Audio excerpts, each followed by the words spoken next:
લક્ષ્મણજી સીતાજીને મૂકીને અયોધ્યા પાછા આવ્યા છે. સીતા ત્યજીને આવ્યા, અત્યંત વ્યાકુળ છે. ઘરે ગયા, એની પોતાની માતા પાસે જઈને અનેક પ્રકારે રડવા લાગ્યા છે કે મેં સીતાજીને દારૂનું દુઃખ દીધું, હું સીતાને વનમાં મૂકી આવ્યો. માતાજી આ બધું સાંભળ્યું અને જેમ મણી વયો જાય ને સર્પ વ્યાકુળ થાય એમ અત્યંત મૂર્છિત થઈ ગયા છે. માતા વ્યાકુળ થઈ ગઈ, વિલાપ કરતા જાણીને રામચંદ્રજીને પણ દુઃખ થયું છે. માતાજી અનેક રીતે રડતા રડતા કહેતા હતા કે અરે આ દારૂ દુઃખ કોણ સહન કરી શકે અને કોણ કહી શકે. કોલાહલ સાંભળી લક્ષ્મણજી સહિત રામજી પોતપોતાના મહેલમાં ગયા અને એને માતાઓને પોતાનું જ્ઞાન કહે છે, સમજાવે છે. ત્યારે એના હૃદયના કમાડ ખુલી ગયા અને કહે છે કે પ્રભુ, અમે તમને પુત્ર જાણીને ભૂલથી ભ્રમના ફંદામાં પડ્યા હતા કે આ રામ તો મારો પુત્ર છે, તમે તો પરબ્રહ્મ છો. પ્રભુ હવે એક કૃપા કરો, સુંદર ભક્તિ આપો અમને,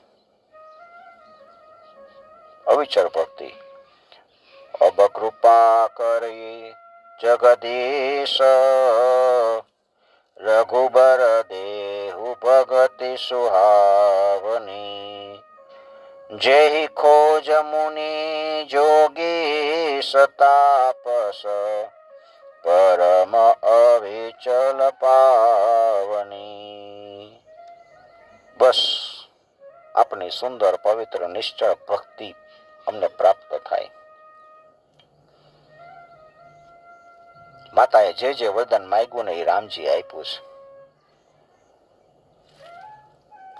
અને પછી સર્વે મનને શુદ્ધ કરી યોગાગ્નિમાં પોતપોતાના યોગાગ્નિમાં આદર સહિત શરીર છોડી દીધા. યોગના અગ્નિમાં શરીરને ભસ્મ કરી તેઓ સર્વપતિના લોકમાં ગઈ છે. જોગ અગ્નિ તનુ ભસ્મ કરી ગઈ સકલ પતિ ધામ. ભરત શત્રુ સૂદન લસન, શોક ભવન ભૈરામ. પતિઓના લોકમાં ગઈ છે. તે સમયે ભરત, શત્રુઘ્ન, લક્ષ્મણ અને રામજી શોકમાં વ્યાકુળ થયા છે. વેદમાં કીધા પ્રમાણે ગુરુએ ભગવાન પાસે આદર સહિત વિધિપૂર્વક બધી ક્રિયા કરાવી અને પછી કરોડો દાન આપ્યા છે. ગાય, વસ્ત્ર, સુવર્ણ, મણિ, હીરા, વસ્ત્ર અને બધાનું દાન કર્યું. બ્રાહ્મણોની બધી ઈચ્છાઓ પૂર્ણ કરી છે. યાચકોની કોઈ ઈચ્છા બાકી ન રહી જાય એવી બધી વસ્તુ આપી છે. બ્રાહ્મણો વેદ ભણતા આશીર્વાદ આપવા લાગ્યા કે કૌશલાધીશ રામચંદ્રજી ઘણું જીવે. બ્રાહ્મણોને સંતોષા શુભ કાર્ય કરી તેઓ નિવૃત્ત થયા છે. યાચકો ઘરે ગયા અને અનેક પ્રકારે સુખ પામ્યા છે. પછી રામજીને વિચાર આવ્યો છે, કરહુ અજય મખ એક પુની, અશ્વમેઘ જગજાન. કલુષ સકલ સંતાપ હર, જગત પરમ સુખદાન. હું એક અજય અને જગ પ્રસિદ્ધ અશ્વમેઘ યજ્ઞ કરું. આ યજ્ઞ સર્વ પાપનો નાશ કરનાર અને જગતના સુખ દેનારો હોય એવો યજ્ઞ કરું. એક બાર ગુરુ ગૃહ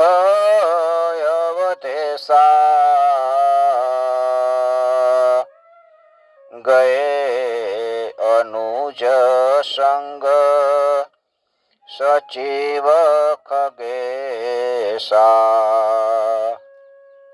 કિન્હ દંડવત પદ શિરુનાઈ સાદર હરસે મિલે મુનિરાઈ. રામચંદ્રજી મંત્રીઓ સહિત ગુરુજીને ઘેર ગયા છે. માથું નમાવીને દંડવત પ્રણામ કર્યા. મુનીશ્વરને મળ્યા છે. કુશળ પૂછ્યા. ભગવાન કહે છે કે પ્રભુ હે નાથ, આપના ચરણ કમળના દર્શનથી બધું કુશળ છે. ગુરુજી પુરાણ તથા નવીન ઇતિહાસ કહેવા લાગ્યા છે. રામજી સાંભળે છે. અપાર સુખ થયું છે. મુનિના શરીર તરફ જુએ છે. સૂર્યવંશના ચંદ્ર સમાન સચ્ચિદાનંદ ભગવાન બે હાથ જોડી અને કહે છે કે સ્વામી, આપની કૃપાથી મારી મર્યાદા સંસારમાં પ્રસિદ્ધ છે. સમય જાણી અને કહે છે, હે નાથ, આપ અંતર્યામી હોય, મારી કામના છે એક, એ તમે સફળ કરો, મારી ઈચ્છા પૂરી કરો.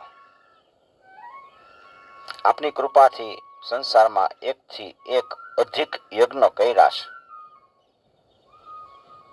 તોય હે સ્વામી, નગરના સર્વ લોકનું મન કહે છે કે હવે અશ્વમેઘ યજ્ઞ જોવાની ઈચ્છા છે. આવું નગરના લોકો કહે છે. તમે જે કાંઈ આજ્ઞા આપો એ પ્રમાણે આપના ચરણોમાં માથું નમાવીને હું કરીશ. મુનીશ્વર રોમાંચિત થયા છે. કે છે રામ, આપ સુંદર નીતિ કેમ ન કયો? તમારા મનની મનોકામના છે એ પૂર્ણ થશે. તૈયારી કરો. મુનિના વચન સાંભળીને ભરત, શત્રુઘ્ન, મંત્રી સહિત લક્ષ્મણજી બધા પ્રસન્ન થઈ અને ઘેર આવે છે.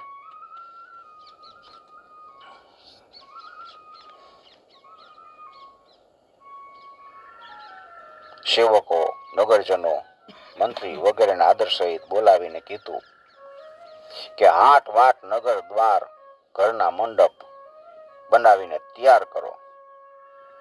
બધાએ વાણી સાંભળીને ગયા છે. વચન સાંભળ્યાને સર્વ રાણીઓ હર્ષ પામી છે. મોટા મોટા મંડપ રચ્યા છે. અયોધ્યાને જોઈને બ્રહ્મા અત્યંત ખેદ કરવા લાગ્યા કે મારી નગરી પણ આવી સુંદર નથી. શ્રેષ્ઠ મુનિઓ ભગવાનના મનની ગતિ જાણીને અત્યંત પ્રેમથી ઉત્તમ વાણીમાં કહે છે, આજે જનકપુર તરફ દૂતને મોકલો કે જેથી રાજા જનક સમાજ સહિત અહીં આવે. જનક રાજાને બોલાવ્યા છે. રઘુવંશ શિરોમણી રામજી સાંભળો. નગરની સર્વ જાતિના લોકોને નોતરો તમે, તેમજ વરુણ, કુબેર, ઇન્દ્ર, યમ, શ્રેષ્ઠ મુનિઓની સર્વ જ્ઞાતિઓને આમંત્રણ આપો. ભગવાન ગુરુ સહિત અયોધ્યામાં આવ્યા છે અને રચના જોઈ છે. ખૂબ જ સુખ પામ્યા. જનકનગર તરફ બધા દૂતને મોકલા. દેશ વિદેશના રાજાઓને બોલાવ્યા છે. બધા વિમાનમાં બેસી આવવા લાગ્યા છે. યજ્ઞ માટેની તૈયારી થઈ ગઈ. ઋષિમુનિઓ આવ્યા છે. ભૃગી, અંગિરા, નારદ, વ્યાસ, અગત્ય, પુલત્સ્ય, સર્વ ઋષિઓ, સઘળા દેવો આવ્યા છે. યજ્ઞનું ઉત્તમ સ્થાન અતિ સુંદર દેખાતું હતું. જનકપુર તરફ જે દૂતને મોકલા હતા તેઓ જઈને જનકપુર વાસીઓને આમંત્રણ આપ્યું છે. જનકપુર વાસીઓને બહુ ગમ્યું છે. દ્વારપાળે સર્વ ખબર જણાવી કે અયોધ્યાપુરીથી પત્ર આવ્યો છે અને એ સાંભળીને જનક રાજા જલ્દી ઉઠીને દોડ્યા છે. રોમાંચિત થતા નેત્રમાંથી અશ્રુ આવી ગયા છે. જનક રાજાના મનમાં એ સમયે જેટલો આનંદ થયો ને એનું સરસ્વતી શેષનાગ પણ વર્ણન કરી શકે એમ નથી. કહે છે કે રામચંદ્રજીની કુશળતા કયો એટલે દૂતનો ગળું છે એ ગળગળું થઈ ગયું છે, કંઈ બોલી શકતું નથી. રામજી પ્રત્યે આટલો બધો પ્રેમ છે જનક મહારાજને. જનકને જે સ્નેહ થયો એ પ્રમાણે જોઈ તુલસીદાસજી કહે છે કે એ ઉત્સાહને વશ થઈ ગયા. જનક રાજા પત્ર આપ્યો છે, પત્ર વાંચ્યો અને એના હૃદયમાં પ્રીતિ હમાતી નથી. એણે પોતાના શ્રેષ્ઠ દૂતને બોલાવીને હસીને કીધું છે કે નગરમાં, ગામમાં, શહેરમાં મંગળ સામગ્રી તૈયાર કરાવો, અનેક પ્રકારના વાજા વગડાવો. મંત્રીને બોલાવીને રાજાએ પત્ર આપ્યો છે. ઉઠીને હાથ જોડીને વિનય કરે છે. મંત્રીએ અયોધ્યાપુરીના રામચંદ્રજીના સ્મરણ કરી અત્યંત પ્રેમ અને આનંદથી એ પત્ર બધાની સમક્ષ વાંચ્યો છે. થોડીક વારમાં બધે ખબર પડી ગઈ છે. સર્વ મંગળ કળશ તૈયાર કરીને એ આનંદિત થયા. આકાશવાસી અનેક દેવો મનુષ્યના શરીર ધારણ કરીને જનકપુર આવ્યા અને રાજાને હિતકારી વચન કહે છે કે તમે બધું કામ છોડી અને અયોધ્યાપુરી જાઓ. ચાલો અયોધ્યાપુરી. એમ કહીને દેવો અનેક વિમાન બનાવીને તૈયાર કરી આદર સહિત બધા ચાલ્યા. અયોધ્યા આવી અને બધા ભગવાનની સ્તુતિ કરવા લાગ્યા છે. સુમિરત ચરણ શ્રી રામ રઘુકુલ ચંદ સીતાનાયકમ શ્રી સહિત અનુજ સમેત સત સુસ્થિર બસહુ મમ ઉરલાયકમ. હે રામચંદ્રજી, હે રઘુકુળ ચંદ્ર સીતાનાથ, આપના ચરણનું અમે સ્મરણ કરી છે. આપ સીતા તથા લક્ષ્મણ સહિત અમારા હૃદયમાં નિશ્ચય થઈને વસો. આપણા નેત્ર કમળ જેવા છે, કપાળ વિશાળ છે. આપ કૃપાળુ દશરથ નંદન છો. આપની શોભા 100 કરોડ કામદેવ જેવી છે. આપ અપાર બળવાળા અને પૃથ્વીના આભૂષણ છો. રાજાએ આદર સહિત દૂતને બોલાવી અનેક પ્રકારે સન્માન કરી. રાજાઓના મુકુટમણી જનકજી ચારે પદાર્થોને બધું લઈ 4 પદાર્થ એને પ્રાપ્ત થઈ ગયા: ધર્મ, અર્થ, કામ અને મોક્ષ. એમ ગુરુની ઘેર ગયા. આ સઘળી કથા રાજાએ કીધી અને ગુરુને સંભળાવી એટલે પુરોહિત સતાનંદજી આનંદપૂર્વક થયા છે, આનંદિત થયા છે અને કહે છે કે ચાલો આપણે બધા યજ્ઞ જોવા જાય. સેના તૈયાર કરી ને બધા નીકળે છે. સર્વ સ્ત્રીઓ જુદી જુદી વાતો પૂછીને રામચંદ્રજીના પૂર્ણ કર્મને સાંભળે છે. રામચંદ્રજી સર્વ કર્મોથી પૂર્ણ છે. વાતો કરતા કરતા બધાય રાજા જનકજી મુનિઓ સહિત વાજા વગડાવી ચાલ્યા. પ્રાતઃ કાળમાં બીજા પોરે અયોધ્યા પહોંચ્યા છે. પવિત્ર સરયુના કિનારા ઉપર વાસ બધાએ કર્યો. લક્ષ્મણને રાજ સમાજ સોંપી અને ભગવાન રાજાઓમાં મણિરૂપ જનકજી પાસે આવે છે. પછી જનક રાજાને મળી અને પોતાની પાસે બેસાડ્યા છે. ગળગળી વાણીથી સુંદર વચન કહે છે. રામચંદ્રજીના ચંદ્ર સમાન મુખને જોઈ અને જનક રાજા આનંદમાં મગ્ન થયા છે. અને પછી નીતિજ્ઞ ભગવાને સર્વની વિનંતી તથા સેવા કરીને મંત્રી તેમજ ભરતને તેડાવી મંગાવ્યા છે. રાજાની સર્વ સેવા ભરતે સંભાળી છે. હવે પછી ભગવાને જી કર્યું એ સાંભળો. એમણે આવીને ગુરુને આદર સહિત શિર નમાવ્યું છે અને મનમાં આશીષ મેળવી. ભગવાને સર્વ દેવતાઓને ગુરુને વંદન કર્યું, ઈચ્છાનુસાર આશીર્વાદ મેળવી અને પછી આનંદિત થયા છે. મુનીશ્વરો સહિત ભગવાન યજ્ઞસ્થળમાં આવ્યા છે અને વશિષ્ઠ નીતિયુક્ત વચન કે છે, રામચંદ્રજી સાંભળો. જે સર્વ ધર્મને વેદ વખાણે છે, જેને સંત પુરાણ અને સર્વ લોક જાણે છે, એ ધર્મનું ફળ રામજી સ્ત્રી વિના થતું નથી. માટે હવે જાનકીજીને અહીંયા લઈ આવવા જોઈએ. મુનિના વચન સાંભળીને રામજી મૌન રહી ગયા. તે બોલી શકતા નથી. સત્ય કે અસત્ય કાંઈ બોલી ન શક્યા.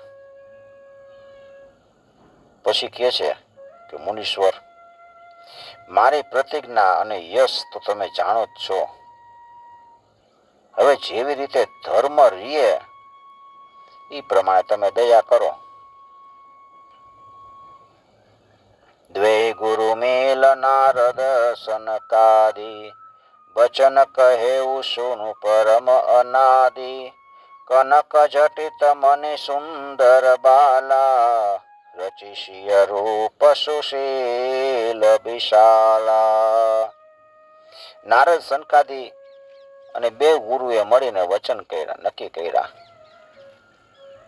સાંભળો, સીતાજીની મણિજણિત સુવર્ણની સુંદર વિશાળ મૂર્તિ એના રૂપ અને શીલ અનુસાર બનાવો. સોનાની સીતા બનાવો.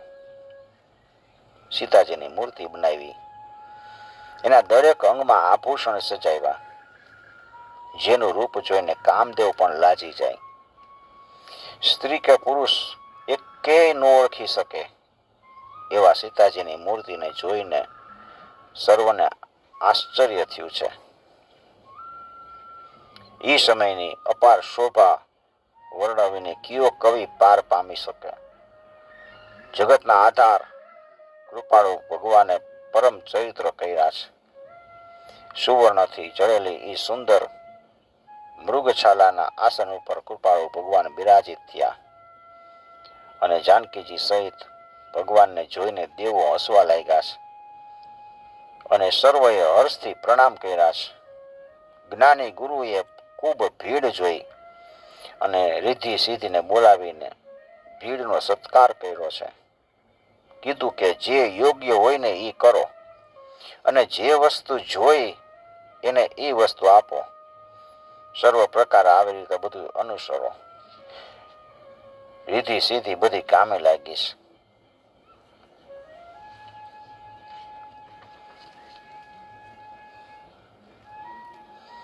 મકર માસ, મકર પોષ માસમાં સુંદર શિષ્ય ઋતુમાં રામચંદ્રજી યજ્ઞ મંડપમાં બિરાજે છે. પછી ગુરુએ શુભ વચન કીધા કે હવે વેદમાં વર્ણવેલી જાતનો ઘોડો લઈ આવો. ગુરુના વચન સાંભળીને લક્ષ્મણજી પ્રસન્ન થયા. વારંવાર પોતાના એમના ચરણોમાં ચરણ વંદન કર્યું છે. પછી આદર સહિત અશ્વાશાળામાં આવ્યા છે. યજ્ઞના અશ્વને સુંદર આભૂષણ પહેરાવ્યા છે. ઈ ઘોડો કેવો હોય? શ્વેત વર્ણ સુંદર શ્રુતિકારે, રવિ હય નિધરી મનોજ સવારે. જે નજરાવન જાય બખાના, ચઢે રબિરથ આવત જગ જાના. ઘોડો રંગે સફેદ, ધોળો, શ્વેત ઘોડો, શ્વેત બર્ણ અને એના કાન કાળા શ્યામ વર્ણ હોય એવો ઘોડો. આ ઘોડો સૂર્યના રથના ઘોડાને ઝાંખો પાડી દેતો હતો. જાણે કામદેવે જેને બનાવ્યો હોય. એ ઘોડાનું રત્ન જડિત જીન વર્ણવી શકાય એવું નહોતું.